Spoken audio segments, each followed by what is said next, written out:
D'en profiter. D'en profiter, justement d'apprécier le temps qu'ils vont passer là-bas, et puis d'en profiter justement voilà, pour déterminer ce vers quoi ils veulent tendre, et puis mettre en place les efforts qui leur permettront de tendre vers ça, quoi, pour avoir le temps voilà, de se concentrer sur eux-mêmes, de pas forcément trop s'occuper de ce qui se passe autour d'eux, mais de se préoccuper de comment est-ce qu'ils vont ensuite prendre en main le reste de leur vie. Je pense que c'est quelque chose qui revient assez souvent, mais tout simplement le fait, par rapport au parcours, à l'avenir après le bac, et même, je dirais, à la filière du bac, etc., de ne pas se sentir une pression trop grande à savoir quelle est la bonne voie tout de suite, parce que c'est tôt et c'est compliqué, et que il faut bien comprendre que c'est flexible et qu'il y a toujours des possibilités de se réorienter, et que c'est absolument pas une fatalité, qu'il faut avant tout faire quelque chose qui nous plaît, qui nous met bien, qui nous intéresse, pour pouvoir continuer et voir où ça nous mène. Bah, je vais pas dire, je vais pas faire le sage et dire écoutez les cours et tout parce que j'ai pas fait moi-même. Et ça va, je regrette pas trop, mais non, ce que je conseille, c'est quand même d'écouter les profs, ce qu'ils disent. Parce que c'est des profs super qu'il n'y a pas dans les écoles publiques, donc ça franchement on a beaucoup de chance de les avoir, et voilà, de les écouter, de les respecter, parce que c'est des super profs. J'ai envie de vous dire que mon conseil est de ne jamais regretter son passé, car une erreur est uniquement une erreur si on n'en apprend pas. C'est une leçon.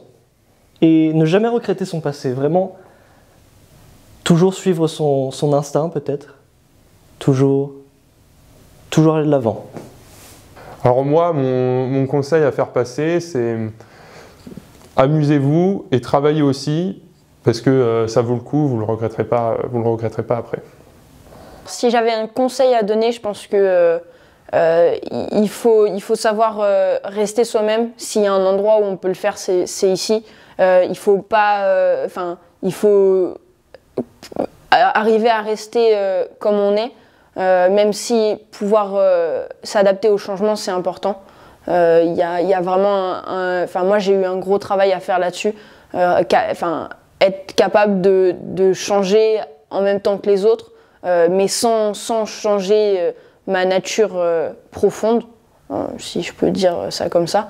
Mais non, ouais, mon vrai conseil, ce serait de se libérer, de savoir qu'on peut arriver à sa place en étant à Gusdorf. C'est vraiment important, parce que moi, c'est ce qui m'a beaucoup aidé, c'est le fait de sentir que j'étais avec des gens qui soit me comprenaient, soit m'acceptaient comme j'étais, sans faire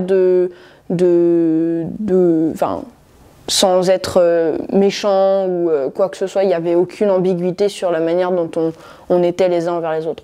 Je pense, prenez tout ce que vous pouvez de Gusdorf et regardez à quel point chaque personne que vous rencontrez à Gusdorf et vous-même, vous avez quelque chose de formidable, même si vous avez pu vivre des choses très difficiles, parce que quand vous vivez dans un monde où communiquer avec les autres est difficile, ou comprendre les autres est difficile, vous avez l'impression, ça c'est la phrase que j'entends tout le temps, que ce soit quand j'étais à Gusdorf, des gens qui le disaient, ou de mes amis justement qui n'ont jamais été dans des endroits comme Gusdorf, qui disent « je suis un alien, je suis différent, je ne comprends pas, peut-être que c'est ma faute ».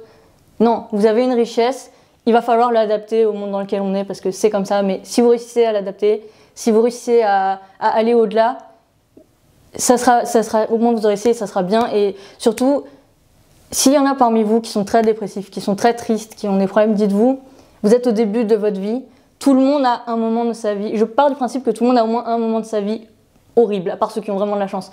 Et si vous, c'est maintenant, vous ne savez pas qui vous serez à 80 ans, vous ne savez pas qui vous serez à 50 ans, essayez.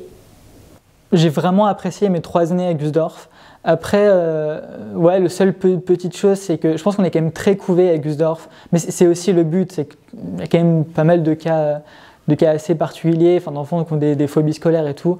Et je pense, ouais, peut-être essayer de sortir un peu parfois de ce microcosme, parce que quand on sort, en fait, je sais qu'il y a des élèves qui ont passé 7-8 ans ici, et quand ils sortent de Gusdorf, c'est très bizarre parce qu'ils découvrent le monde extérieur.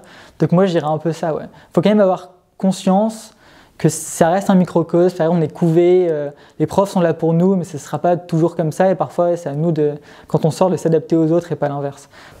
En vrai, tranquille.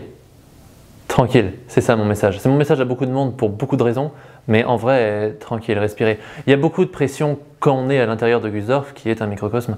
Il y a beaucoup de pression, on se dit ouais, quand je vais sortir, il va falloir que j'affronte la réalité dure et froide, et ça va être terrible. En plus, forcément, comme il y a des élèves qui sont venus de l'extérieur et qui ont vécu des histoires pas faciles, ils renforcent ce mythe de la réalité extérieure. Le fait est qu'on parle beaucoup de ce qui est mal, parce que c'est beaucoup plus facile que de parler de ce qui est bien, et on parle beaucoup de la terreur et des gens qui sont des monstres. En fait, les gens sont chill. Hein. Les gens, ça va. Les gens, la plupart des gens sont tranquilles, la plupart des gens vont pas vous manger. Les gens sont cool. Les gens, et ça c'est une simple vérité que j'ai mis beaucoup de temps à comprendre, c'est que les gens ont envie de vous aimer. C'est con, hein, mais on se dit, oh mon Dieu, j'ai peur d'aller voir les gens, j'ai peur de m'approcher, qu'est-ce qu'ils vont penser de moi? Les gens ont envie de vous apprécier, personne n'a envie de se friter avec qui que ce soit.